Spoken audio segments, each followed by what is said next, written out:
야훼의 말씀이 두 번째로 요나에게 임하니라. 이르시되 일어나 저 큰 성읍 니느웨로 가서 내가 내게 명한 바를 그들에게 선포하라 하신지라. 야훼의 말씀대로 니느웨로 가니라. 하나님 앞에 큰 성읍이더라. 요나가 그 성읍에 들어가서 하루 동안 다니며 외쳐 이르되 40일이 지나면 니느웨가 무너지리라 하였더라. 니느웨 사람들이 하나님을 믿고 금식을 선포하고 높고 낮은 자를 막론하고 굵은 베옷을 입은지라. 그 일이 니느웨 왕에게 들림에 왕이 보좌에서 일어나 왕복을 벗고 굵은 베옷을 입고 제 위에 앉으니라. 왕과 그의 대신들이 조서를 내려 니느웨에 선포하여 이르되 사람이나 짐승이나 소떼나 양떼나 아무것도 입에 대지 말지니 곧 먹지도 말 것이요 물도 마시지 말 것이며 사람이든지 짐승이든지 다 굵은 베옷을 입을 것이요 힘써 하나님께 부르짖을 것이며 각기 악한 길과 손으로 행한 강포에서 떠날 것이라. 하나님이 뜻을 돌이키시고 그 진노를 그치사 우리가 멸망하지 않게 하시리라. 그렇지 않은 줄을 누가 알겠느냐 한지라. 하나님이 그들에게 행한 것 곧 그 악한 길에서 돌이켜 떠난 것을 보시고 하나님이 뜻을 돌이키사 그들에게 내리리라고 말씀하신 재앙을 내리지 아니하시리라. 아멘. 한 주 동안도 강건하셨습니까? 주중에 날씨가 굉장히 더웠어요. 주중에 제가 화요일날 막 운전하면서 이제 퇴근하면서 막 운전하고 이제 가는데 제 차의 온도계가 43도를 찍고 있더라고요. 와, 역대급으로 더웠던 그 또 더운 이 더위 속에서 건강 유의하시기를 주님의 이름으로 부탁드립니다. 돌아오는 주중에는 비 많이 온대요. 뭐 호우주의보 뭐 그런 이야기 있던데 이로 인한 또 피해 없으시기를 안전에 주의하시기를 부탁드립니다. 자, 너무나도 더운 이 여름만큼 이 더운 여름 시즌이 되면은 항상 우리에게 뜨거워지는 한 가지 영역이 있습니다. 바로 선교입니다. 선교, 그렇죠? 베풀선에 가르칠 교, 예수 그리스도의 사랑과 은혜를 베풀고 가르치는 일, 그것을 두 글자로 선교라고 이야기합니다. 우리 순복음교회는 매년 선교대회를 진행해요. 여러분 뭐 대다수 아시겠지만 혹시라도 모르시는 분들이 있으실까 봐 간략하게 설명을 드리면 올해 선교대회는 6월 25일 수요일에 진행되었습니다. 수요일 오전에 이 선교대가 진행되다 보니까 아마 한 번도 보신 적이 없으신 분들이 어쩌면 있지도 않을까라는 생각을 해보았어요. 각 나라의 선교사들이 자기의 나라, 자기가 파송된 그 나라의 깃발을 이렇게 흔들면서 대륙별로 입장을 하거든요. 그 장면을 볼 때마다 정말 막 웅장하고 가슴이 막 뜨거워지는 것 같습니다. 올해도 무려 67개국에서 선교사님들이 600여 명이 오셨대요. 600여 명의 선교사님들이 67개국에서 각국에서 예수 그리스도의 사랑과 은혜와 그 복음을 전하시다 귀국하셔서 저 선교대회 행사를 했는데요. 그래서 지난 2주간 우리 4부 예배 때도 선교사님이 오셔서 그 선교사님께서 이제 선교지 이야기를 해주시고 또 말씀을 전해주시지 아니하셨습니까? 큰 은혜 받으신 줄 믿습니다. 또 지난 주중에는요, 우리 베트남 팀이 베트남으로 출국했다가 귀국해가지고 무사히 선교 일정을 마치고 돌아왔어요. 앞으로 8월에는 우리 관사도 팀이 또 이제 나갈 거고요. 그 뒤를 이어서 몽골 팀이 예수 그리스도께서 우리에게 보여주신 그 사랑을 나누고 전달하며 그 은혜를 나누기 위하여 나아갈 터인데요. 이처럼 우리는 예수 그리스도께서 우리에게 부탁하신 그 말씀을 따라서 그 사랑과 은혜를 전해야 하는 삶을 살아가야 합니다.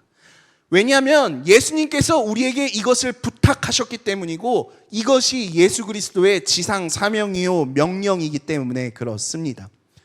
오늘 우리가 함께 읽은 이 요나서 1장부터 시작해서 4장이면 끝나요. 책 좀 빠르게 읽으시는 분들은 아마 한 10분, 15분 정도면 다 읽을 수 있을 만큼 매우 짧은 책인데요. 이 요나서를 통해서 오늘 우리에게 주시는 이 말씀을 한번 생각해 보기를 원합니다. 요나라는 인물 잘 아시나요? 간략하게 설명을 드려보면은 하나님의 복음을 전하러 하나님께서 니느웨라는 곳으로 가라라고 말씀하셨는데 요나가 정반대 방향인 다시스라는 곳으로 가잖아요. 그렇게 하나님의 명령을 피해서 도망치다가 물속이 뱃속에 들어갔다 나와서 결국은 복음을 전했던 그 사람 요나 아닙니까? 오늘 이 요나라는 이 요나 이야기 중에 한 가지에 초점을 맞춰서 우리가 좀 살펴보기를 원하는데요. 그 한 가지 초점이 뭐냐면은 하나님의 일하심에는 분명한 역할 분담이 있다는 것입니다. 하나님의 일하심에는 무엇이 있다고요? 역할 분담이 있다고요. 다시 좀 더 구체적으로 이야기하면은 전하는 것은 우리의 책임입니다. 근데 그 우리가 전한 것에 열매가 맺는 것은 하나님 책임이세요. 다시 전하는 것은 누가 전한다고요? 우리가 가서 전해야 돼요. 근데 우리가 가서 전해서 그 열매가 맺히는 것은 오직 하나님께서 하시는 일이다라는 것입니다. 언젠가 이제 과거 청년 예배를 드리고 이제 올림픽 공원으로 전도 용품을 들고 이제 우리 청년들을 다 가서 전도하고 와 이렇게 내보냈던 적이 있어요. 그리고 이제 여김없이 들려오는 피드백. 아, 왜 나한테 이런 걸 시키냐? 이런 것 좀 안 했으면 좋겠다. 기타 등등등 온갖 부정적인 피드백을 들었던 기억이 있습니다. 많은 사람들이 이 복음을 전하는 이러한 예수 그리스도의 말씀을 전하는 일을 이러한 사명을 부담스럽게 생각해요. 그렇죠? 부담스럽잖아요, 솔직히. 가장 큰 이유가 무엇일까요? 제 생각에는 가장 큰 이유는 거절감이 아닐까 싶어요. 내가 잘 못할 것 같아서 또 상대방이 잘 안 들을 것 같아서 주저합니다. 그래서 수년을 교회에 다녔지만 누군가에게 복음을 전하는 시도조차 해본 적 없는 그리스도인이 오늘날 너무나도 많이 있는 것 같습니다. 마치 이순신 장군은 나의 죽음을 적에게 알리지 말라라고 말씀하셨는데 오늘날을 살아가는 우리는 내가 크리스찬임을 세상에 알리지 말라 이러한 마음가짐을 갖고 세상에 살아가고 있는 것이 아닌가라는 생각을 해봅니다.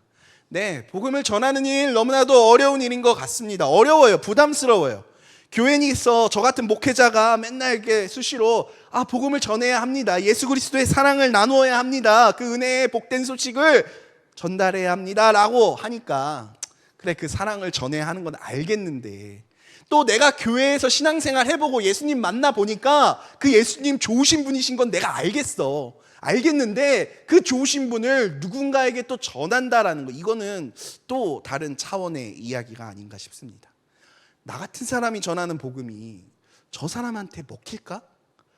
나같이 연약한 사람이, 나같이 말주변 없는 사람이 예수님 믿으세요 라는 말로 내가 다가간들 저 사람이 과연 예수님 만날 수 있을까?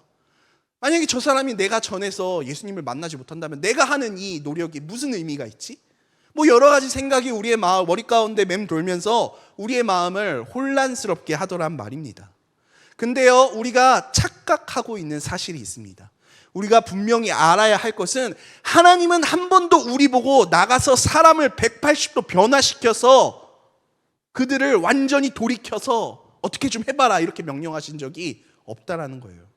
하나님께서 우리에게 말씀하신 내용 무엇입니까? 가서 전하라 라고 명령하셨다라는 거예요.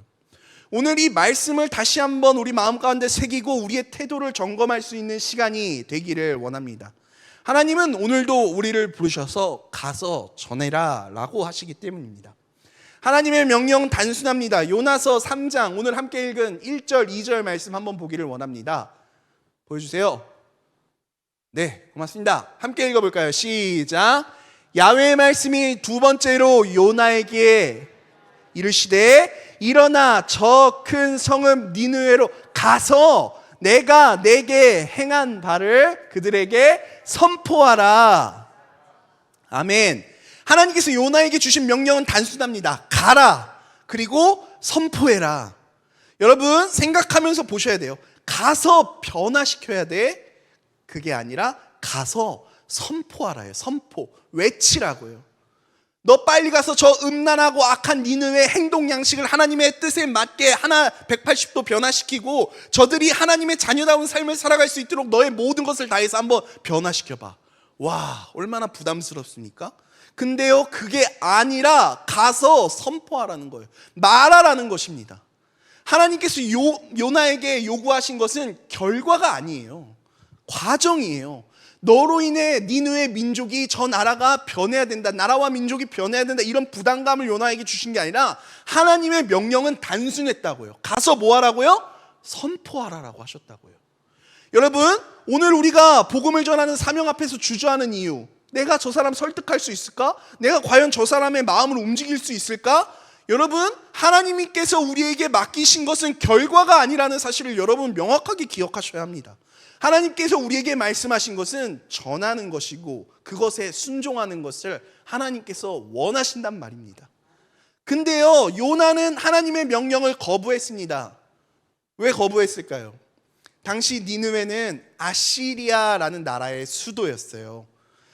당시 그 아시리아라는 나라는 이스라엘의 적국이었습니다. 그 아시리아, 굉장히 잔혹하고 폭력적인 민족이었어요. 마치 일제강점기 때 일본의 나라를 빼앗겼던 조선을 생각하면 쉬울 것 같아요. 우리나라를 침략하고 수탈한 저 적국에 가서 복음을 전해라 라고 하나님 말씀하시는 거예요. 요나가 무슨 생각을 했냐면은, 나는 저 니느웨 사람들이 회개하고 돌이키는 것을 원하지 않습니다. 나는 저들이 하나님께 용서받는 것, 그거 원하지 않아요. 저들로 인해서 우린 나라를 빼앗겼고 저들로 인해서 우리 민족이 얼마나 큰 고생을 했는데, 저들로 인해서 저들이 하나님의 용서를 받으면은 저는 그거 원치 않습니다. 요나 지금 이러고 있는 거예요. 여러분, 이게 단순히 요나의 마음입니까? 우리의 마음 가운데도 그런 게 있어요. 저 사람은 듣기 싫어할 거야. 아유, 어차피 안 믿을 텐데. 아유, 저런 사람들한테는 굳이 뭐 예수님 전해야 하나? 저 사람들한테까지는 전하고 싶지 않아. 우리가 생각하고 판단하더란 말입니다. 전할 만한 사람, 전할 필요가 없는 사람을 반반으로 나누어 버립니다. 여러분, 그 순간 우리는 하나님의 마음을 거스르는 것이에요. 오늘 성경 속에 요나가 그러했습니다. 그래서 하나님께서 가라고 하신 곳은 여기 니느웨, 여기 동그라미 친 여기 니느웨인데, 여기 지금 물고기 여기 얘가 요나예요. 요나가 하나님께서 이 요나에게 여기 니느웨로 가라라고 말씀하셨어요. 요나 어디로 갑니까? 네, 다시스로 갑니다. 여기 보이는 요거 잘 보이실지 모르겠지만 장화 모양으로 생긴 이탈리아, 그리고 지중해 스페인, 요 아래는 아프리카예요. 와, 그래요. 그래서 요나는 다시스로 갑니다. 지중해 어디쯤 살고 있는 물고기 뱃속에서 결국 요나가 회개하고 하나님의 부르심 앞에 결국 끌려 니느웨로 다시 가게 되죠. 니느웨로. 하지만 요나의 그 순종, 결국 니느웨로 가기는 갔지만 그 순종 결코 완벽하지 않았어요. 요나가 니느웨에 가서 행한 메시지를, 전한 메시지를 한번 보십시오. 3절 말씀입니다. 함께 읽어볼까요? 시작. 요나가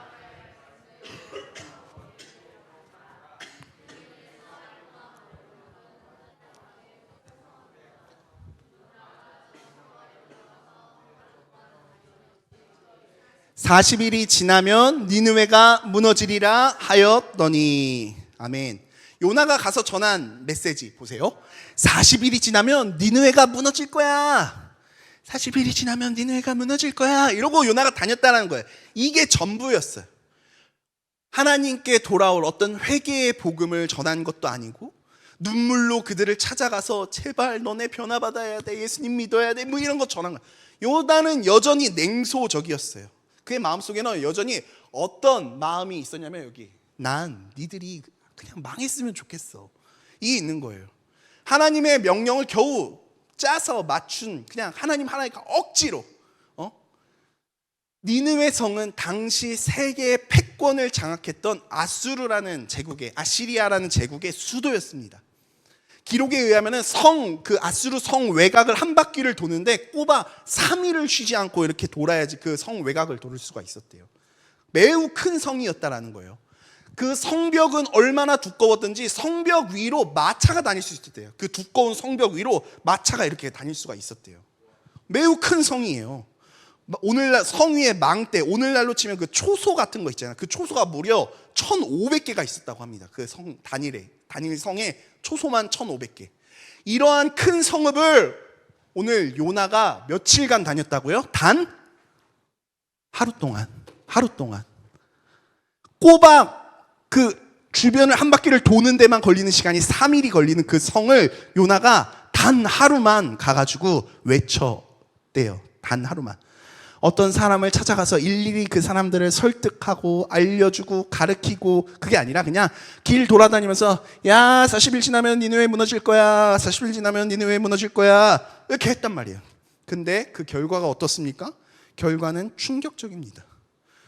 니느웨 백성들이 이러한 요나의 목소리를 듣고 하나님을 믿었다라고 오늘 성경은 기록하고 있어요. 백성들뿐만 아니라 왕까지, 그 최고 왕까지 옷을 벗고 죄를 뒤집어 쓰면서 회개했대요. 하나님께서 직접 그들의 마음을 여셨고 그들이 회개하니 하나님께서 재앙을 거두셨다라고 이야기합니다. 요나는 원치 않았는데 지금 니느웨 사람들이 회개하고 하나님의 진노를 피해서 하나님의 은혜를 받아버린 거예요. 그래서 요나가 화딱지가 나니까 요나서 4장 1절 2절 말씀에 이렇게 고백해요. 제가 한번 읽어볼게요. 요나가 매우 싫어하고 성내며 야훼께 기도하여 이르되 야훼여, 내가 고국에 있을 때 이러하겠다고 말씀하지 아니하였나이까. 그러므로 내가 빨리 니느웨가 아니라 다시스로 도망하였사오니 주께서는 은혜로우시며 자비로우시며 노하기를 더디하시며 인애가 크시사 뜻을 돌이켜 재앙을 내리지 아니하시는 하나님이신 줄을 내가 알았음이니이다. 이게 무슨 말입니까? 지금 요나가 하나님을 마치 찬양하고 있는 것 같아요. 하나님은 은혜로우시고 자비로우시고 노하기를, 지금 이게 아니라 하나님 그럴 줄 알았습니다. 하나님 은혜로우시죠. 네, 자비로우시고 노하기를 더디하시는 하나님 그렇게 하실 줄 알았습니다라고 지금 하나님 앞에 비꼬고 승질 내는 거예요. 하나님 대단하십니다. 지금 이렇게 요나가 말하고 있는 것입니다. 여러분, 이 장면, 이 요나의 모습을 통해서 하나님께서 우리에게 주시는 그 위로와 은혜가 무엇인 줄 아십니까? 메신저, 그러니까 전하는 우리가 완벽해야 하나님이 일하시는 게 아니라는 거예요. 요나처럼 우리가 어떤 생각과 어떤 마음을 가지고 있을지라도 그럼에도 불구하고 억지로 예수 그리스도의 사랑을 전할 때 하나님께서는 그 연약함과 부족함, 그 순종을 사용하시더란 말입니다. 사람의 마음을 움직이는 것은 화려한 화법도 아니고 설득의 기술도 아니고 오직 하나님의 은혜인 줄 믿습니다. 성령의 역사인 줄 믿습니다. 사랑하는 여러분, 하나님 오늘 우리에게 말씀하십니다. 가서 전해라. 그 명령은 시대가 바뀌어도 변하지 않습니다. 하나님께서 우리에게 원하시고 요구하시는 것은 네가 저 사람을 온전하게 좀 한번 변화시켜봐, 바꿔봐, 180도 한번 돌이켜봐, 그게 아니라 가서 전해라는 거예요. 제 이야기를 하나 하고 우리 함께 기도하기를 원해요. 저는요, 예전에 이제 목회자가 되기 전에 캠 대학 선교회라는 캠퍼스 선교단체에서 간사로 사역을 했던 적이 있어요. 캠퍼스 선교단체 아세요? 가장 유명한 게 CCC, 예수전도단, IVF 이런. 네, 아세요? 아유, 다행입니다. 그런 캠퍼스 선교단체에서 제가 간사로 사역을 했던 적이 있는데요. 간사가 하는 일은 심플해요. 가서 대학생들 성경 공부 시켜주고 같이 기도하고 예배도 드리고 그러는 일을, 떡볶이 사 먹고 같이 학식 먹고 그게 이제 간사가 하는 일이거든요. 그래서 저는 당시에 그 인천대학교라는, 인천 송도에 있는 인천대학교라는 그 캠대학 선교회, 인천대학교 캠대학 선교회로 가라는 임명장과 파송을 받고 캠퍼스로 갔어요. 가서 학생들하고 이제 부푼 마음으로 와, 제대로 성경 공부도 하고 뜨겁게 기도도 하고 와, 재밌게 신앙생활 해야지, 예배 드려야지, 이런 부푼 마음을 갖고 설레이는 마음을 갖고 길을 나섰어요. 가서 보니까 인천 그 캠에 남아있는 학생 고작 1명, 그리고 나에게 주어진 것은 너무나도 넓고 커다란 동아리방 하나, 단 1명하고 동아리방 하나, 텅 빈 동아리방 하나가 있는 거예요. 여러분 생각해 보십시오. 그 넓은 동아리방에서 1명 놓고 예배 드리면 얼마나 뻘쭘한 줄 아십니까? 설교하는 나도 뻘쭘하고 듣는 얘도 막 어떻게 민망해가지고 어떻게 할지를 몰라요. 어쩌다 그 1명이 사정이 생겨서 시험 기간이다, 집에 일이 있다 해서 예배에 못 나오면은 제 마음 가운데 저 친구 다른 기독교 동아리로 도망가면 어떡하지? 저 친구마저 도망가면 안 되는데, 아무도 없는 동아리방에서 혼자 막 찬양도 하고 듣는 사람 없지만 혼자 설교문도 읽어보고 기도도 하다 오고 그러는 거예요. 사람이 없으니까 제가 가서 뭘 해야 되겠습니까? 가서 전도해야죠. 열심히 나가서 전도용품 나눠주면서 전도합니다. 요즘 대학생에서 학생들 그런 거 받을 것 같아요? 뭐 지금도 안 받겠지만 10년 전에도 그런 거 안 받았어요. 그냥 잡상인 취급하는 거예요. 클리어 파일, 그 투명한 클리어 파일 있잖아요. A4 용지 넣는 거. 거기에다가 이제 성경 말씀 구절하고 또 우리가 정기적으로 주중에 언제 예배하는지, 그리고 제 핸드폰 번호를 이렇게 넣은 그 종이를 이렇게 클리어 파일에 넣어가지고 예수님 믿으세요 이렇게 전도하면은 정말 제 눈 똑바로 쳐다보면서 바닥에다 던지고 그냥 갑니다. 심지어 어떤 사람은 신고도 해요. 학교에 이상한 외부 사람 들어왔다고 신고당해서 경비 아저씨한테 끌려도 나가 보기도 하고. 진짜 우리나라 뭐 인구 중에 뭐 5명 중에 1명은 크리스찬이라고 하는데, 아니 그러면은 내가 복음을 전하면은 그 5명 중에 1명은 나한테 좀 살갑게 다가올 법도 한데 어쩜 이렇게 반응이 없는지. 막 기타 치면서 노방 찬양하고 아무도 없는 동아리방에서 기도하고 전도하고 하는데 인원이 좀처럼 늘지를 않습니다. 그러다가 위기가 닥쳤어요. 위기가 닥쳤는데 뭐냐면은 학교에는 그 동아리들 위에 동아리 연합회라는 게 있어요. 뭐 땡땡 대학교 동아리 연합회, 뭐 총학생회랑 뭐 비슷한 그런 동아리 연합회가 있거든요. 그 동아리 연합회에서 이렇게 와서 이런 이야기를 하는 거예요. 너희 동아리는 모이는 인원이 작잖아. 그러니까 정규 동아리에서 제할 거야. 동아리방 빼 라고 통보를 받은 거예요.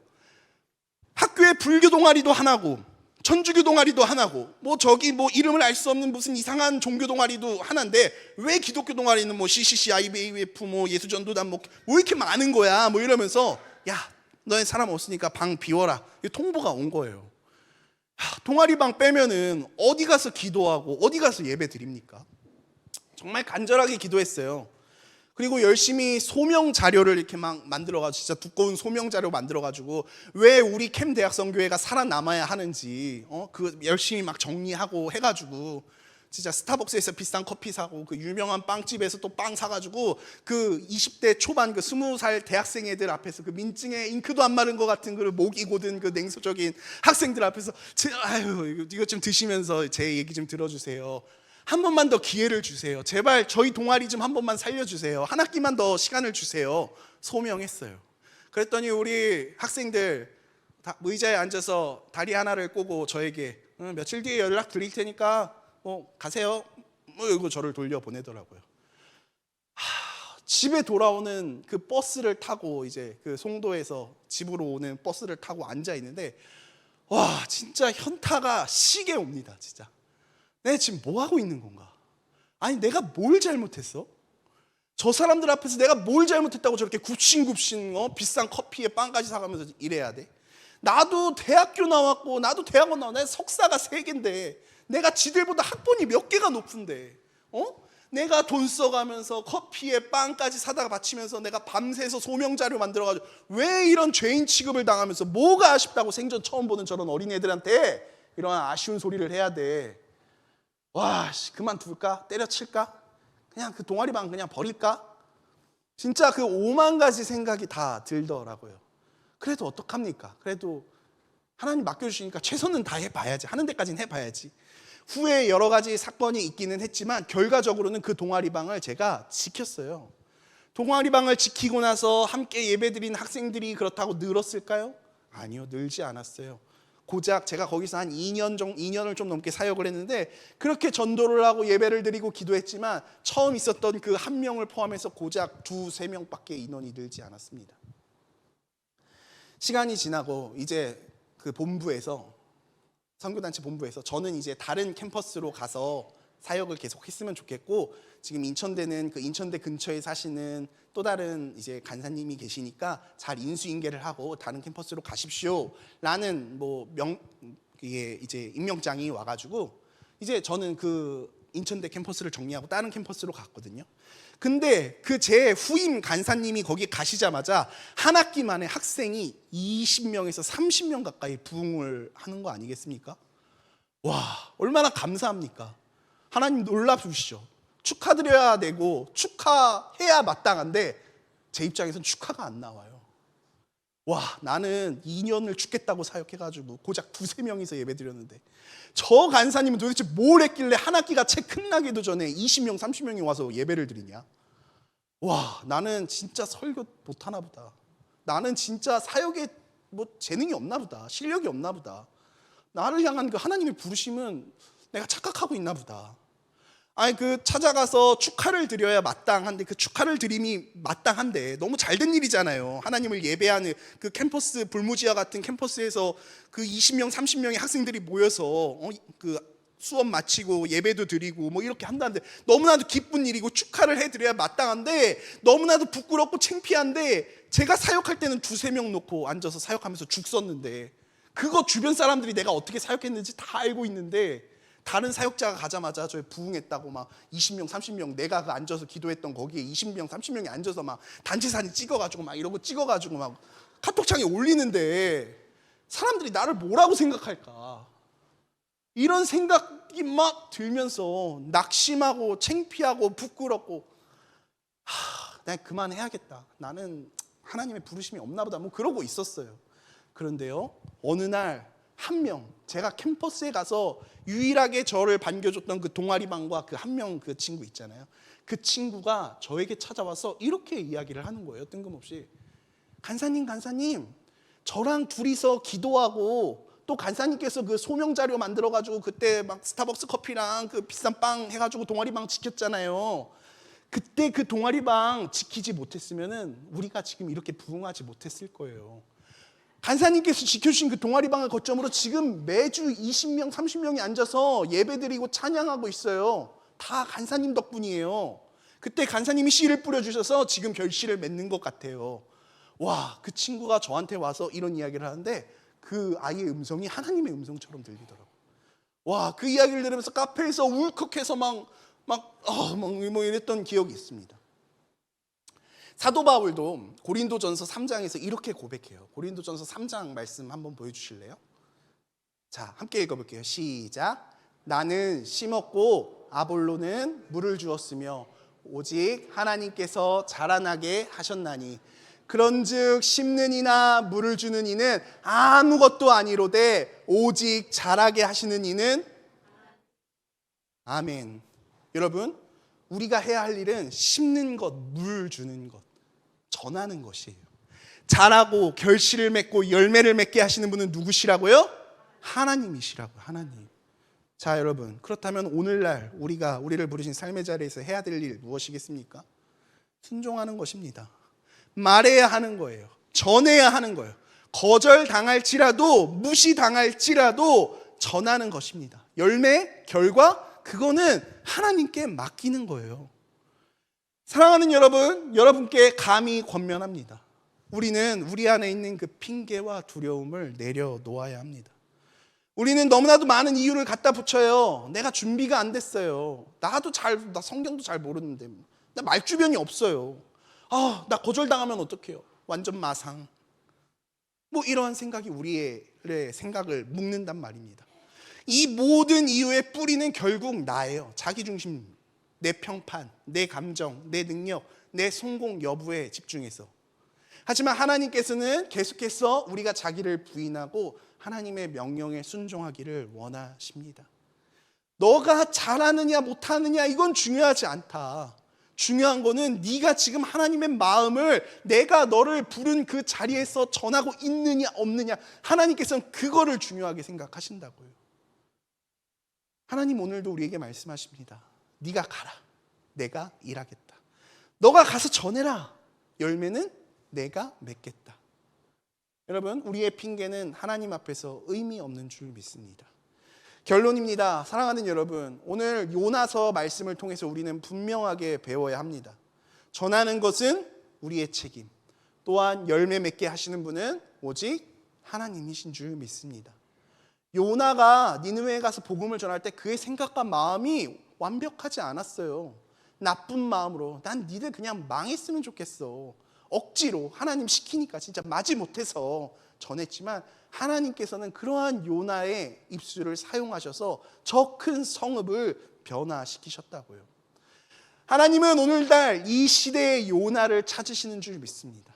그럼에도 불구하고 순종하여 전할 수 있는 그 한 사람, 그 작은 씨앗이 하나님의 놀라운 역사를 일으킬 것입니다. 오늘 이따가 기도하는 시간에 한번 기도해 보십시오. 하나님, 내가 누구에게 전하기를 원하십니까? 하나님, 내가 왜 주저하고 있습니까? 하나님, 내가 오늘 내가 만나는 누구에게 예수 그리스도의 그 복음을 전하기를 하나님 원하세요? 하나님께서 감동을 주시는 사람이 있다면 주중에 주저하지 말고 전할 수 있는 여러분 되시길 원합니다. 그리고 결과는 하나님께 맡기는 거예요. 거부당해도 그거는 실패가 아니에요. 당장 눈앞에 무언가가 보이지 않아도 결코 그것은 실패가 아니라고요. 진짜 실패는 뭐라고요? 우리가 전하지 않는 것이 진짜 실패라는 것입니다. 하나님께서는 순종하고 전하는 자를 통해서 일하시는 줄 믿습니다. 기도드리겠습니다. 주님 감사합니다. 우리를 부르셔서 전하게 하심에 감사드립니다. 우리 안에 있는 그 두려움과 핑계를 내려놓게 하시고 자기를 부인하고 예수 그리스도의 그 지상명령 앞에 순종하며 나아갈 수 있는 우리 모두가 되게 하여 주시옵소서. 우리가 부족하고 연약함에도 불구하고 하나님 우리를 사용하여 주시옵소서. 우리가 말씀을 전할 때 열매를 맺게 하시는 그 하나님을 신뢰하는 우리가 될 수 있도록 주님 축복하여 주시옵소서. 예수 그리스도의 이름으로 기도드립니다. 아멘.